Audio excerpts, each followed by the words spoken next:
Bismillahirrahmanirrahim. Ngalajengkeun kana cariosan anu katunda. Ayeuna bagian anu ka-20 masih nyarioskeun asmana Gusti Allah, sifat-sifatna Gusti Allah. Ayeuna bagian anu ka-32.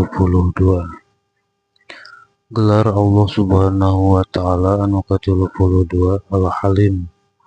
Hartosna dat anu maha hilim Allah Subhanahu wa taala kana janten makhlukna. Ka-33 gelar Gusti Allah Al-Azimi hartosna dat anu maha agung. Ka-34 asmana Gusti Allah Al-Ghafur hartosna dat anu maha ngahampura Allah Subhanahu wa taala kana kasalahan sakabeh makhlukna anu taubat ka Allah Subhanahu wa taala.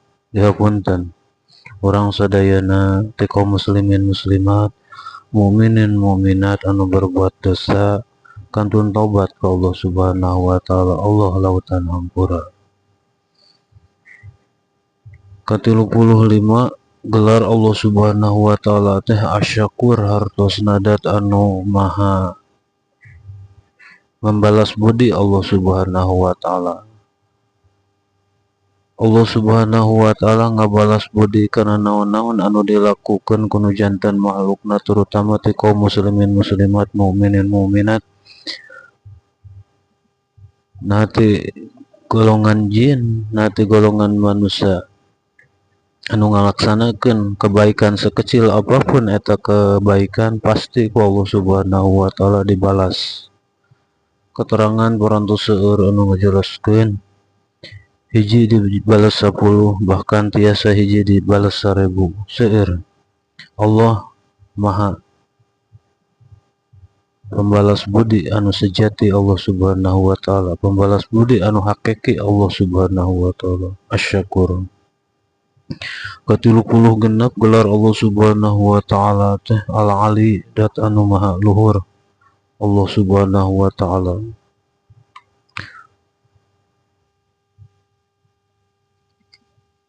Ka-37 gelarna Gusti Allah Al-Kabir hartosna dat anu maha agung Allah Subhanahu wa taala. Ka-38 gelarna Allah Subhanahu wa taala asmana Gusti Allah teh Al-Hafid. Al-Hafid hartosna dat anu maha ngajaga ngaraksa Allah Subhanahu wa taala kana janten makhlukna. Alam dunya dijaga diraksa ku Allah Subhanahu wa taala, termasuk urang sadayana dijaga diraksa ku Allah Subhanahu wa taala. Alhamdulillah, urang pantes muji syukur ka Allah Subhanahu wa taala tanpa henti mensyukuri kana naon-naon anu tos dipaparinkeun ku Allah Subhanahu wa taala. Anu tos dipaparinkeun ku Allah Subhanahu wa taala ka urang sadayana, nikmat anu sakitu seueurna. Mun dietang moal tiasa kaitung paparin ti Allah Subhanahu wa taala. Teras dijaga diraksa ku Allah Subhanahu wa taala anu tos dipaparinkeun ku Allah Subhanahu wa taala ka urang sadayana. Contohna ieu anggota badan urang sadayana dijaga diraksa ku Allah Subhanahu wa taala. Ka-38 gelar Allah Subhanahu wa taala asmana Gusti Allah teh Al-Muqit hartosna dat anu maha nyukupkeun Allah Subhanahu wa taala kana janten makhlukna. Dicukupkeun urang sadayana dipaparin kecukupan ku Allah Subhanahu wa taala. Sekecil apapun yang kita miliki pasti cukup.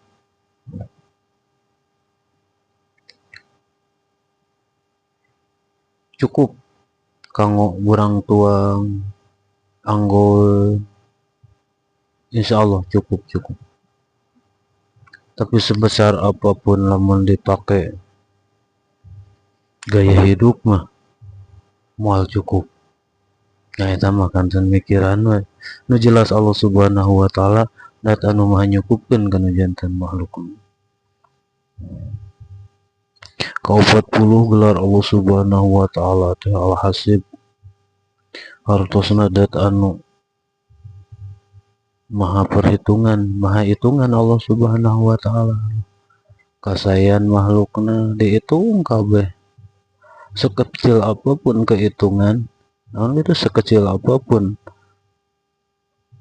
kasayan, nah tina afaliyah, nah tina aqwaliyah, nah tina samiyah, nah tina i'tiqadiyah, nah tina dikir hate ku Allah subhanahu wa ta'ala dihitung, ditotalkan. Tapi sekecil apapun keawanan tetap ku Allah subhanahu wa ta'ala dihitung. Allah maha menghitung Allah subhanahu wa ta'ala karena naon-naon anu dilaksanakan tina perkara anu alus yang perkara anu awan. Al-hasib dat Gusti Allah anu maha membuat perhitungan kanu janten makhlukna, baik di kalangan malaikat, nah di kalangan jin, nah di kalangan manusia, kabeh dihitung ku Allah subhanahu wa ta'ala. Ka-41 gelarna Allah subhanahu wa ta'ala teh al-jalil hartosna dat anu maha mulia Allah subhanahu wa ta'ala. Ka-42 gelarna Gusti Allah teh al-karim hartosna dat anu maha pemurah Allah subhanahu wa ta'ala kanu janten makhlukna terutama ka kaum muslimin muslimat mukminin mukminat bainal masyriq wal maghrib. Maha pemurah Allah subhanahu wa ta'ala. Ka-43 gelarna Allah subhanahu wa ta'ala asmana Gusti Allah ta'ar-raqib hartosna maha mengawasi Allah subhanahu wa ta'ala. Allah mengawasi karena naon-naon anu dilakukan kanu janten makhlukna.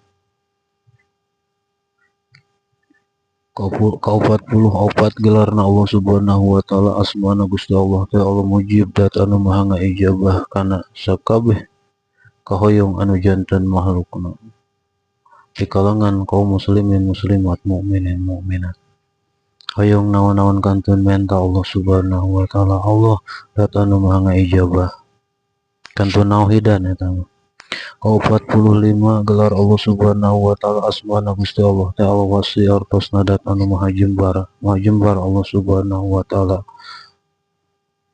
Ka-46 Allah subhanahu wa ta'ala al-hakim hartosna dat anu maha bijaksana Allah subhanahu wa ta'ala.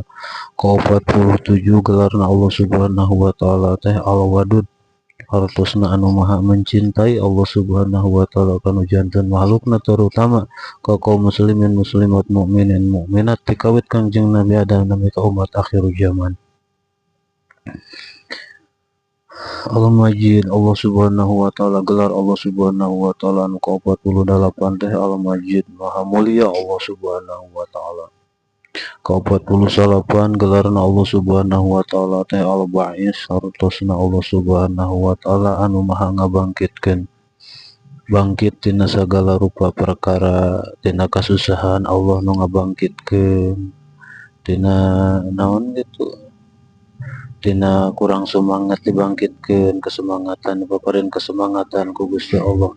Bahkan Allah subhanahu wa ta'ala anu ngabangkit bakal naon gitu Allah subhanahu wa ta'ala anu ngabangkitkeun sakabeh makhluk nu aya di alam dunia tina eueuh jadi aya teras ku Gusti Allah dimautkeun teras bakal dibangkitkeun deui ku Allah subhanahu wa ta'ala engkeun di sabadana kiamat.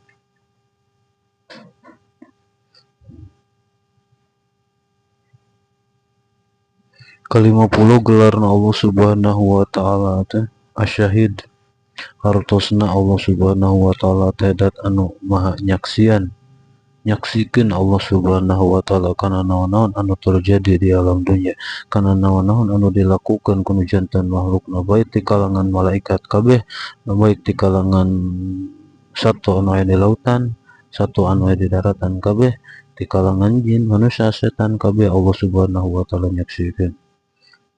Moal aya nu lepas tina pengawasanana Allah subhanahu wa ta'ala tina panyaksian Allah subhanahu wa ta'ala. Ka-51 gelarna Allah subhanahu wa ta'ala teh al-haq hartosna Allah subhanahu wa ta'ala dat anu maha benar. Ka-52 gelarna Allah subhanahu wa ta'ala teh al-wakilu hartosna dat anu maha ngawakilkeun anu maha memelihara Allah subhanahu wa ta'ala kanu janten makhlukna. Ka-53 gelarna Allah subhanahu wa ta'ala al-qawiyu hartosna dat anu maha kuat maha kuat Allah subhanahu wa ta'ala. Moal aya kekuatan di muka bumi ieu di alam dunia ieu anu tiasa ngalehkeun kana kekuatanna Gusti Allah. Allah dat anu maha kuat. Urang sadayana nyuhunkeun ka Allah subhanahu wa ta'ala. Paling penting urang sadayana sing dikuatkeun dina nyepeng keimanan keislaman, dina ngalaksanakeun kewajiban-kewajiban anu diwajibkeun ku Gusti Allah, anu diwajibkeun ku Rasulullah, sing tiasa ngalaksanakeunana. Oge sing mampu urang sadayana menghindari kana naon-naon anu dilarang ku Gusti Allah sareng Rasulna. Amin amin ya Allah ya rabbal alamin. Dicukupkeun sakitu mungkin disambung ku bagian anu ke-21. Wabillahi taufiq wal hidayah. Wassalamualaikum warahmatullahi wabarakatuh.